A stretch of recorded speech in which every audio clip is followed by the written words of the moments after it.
টিনের বেড়া, টিনের চালের উপর যখন সূর্যের তাপ এসে পড়ে তখন পুরো মসজিদটি গরম হয়ে ওঠে। তবুও আল্লাহর হুকুম পালন করতে সকল কষ্ট উপেক্ষা করে প্রতিদিন নিয়মিত 25 থেকে 30 জন মুসল্লি জামাতে নামাজ আদায় করেন 5 ওয়াক্ত। পশ্চিম খৈয়ারভাঙা পূর্বপাড়া জামে মসজিদটি এলাকার মানুষের আর্থিক অবস্থা ভালো না থাকা সত্ত্বেও তারা গড়ে তুলেছেন।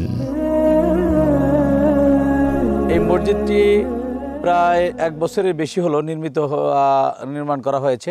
তো এলাকার লোকজন যারা তাদের অর্থায়নে এবং তাদের নিজস্ব অর্থায়নে আমরা এই পর্যন্ত মসজিদটাকে দাঁড় করে আসছি। মসজিদে সেইভাবে পর্যাপ্ত উজুর ব্যবস্থা নাই।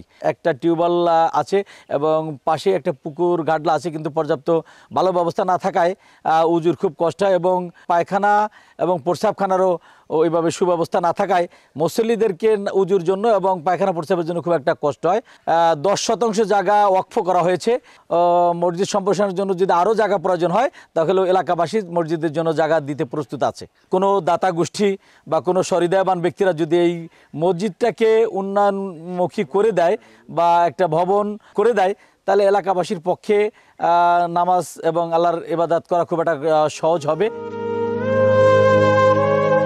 এই মসজিদটিকে বড় এবং পাকা ভবন করার স্বপ্ন দেখেন প্রতিনিয়ত, কিন্তু কৃষক, শ্রমিক, দিনমজুর, খেটে খাওয়া মানুষগুলোর পক্ষে তা সম্ভব হচ্ছে না।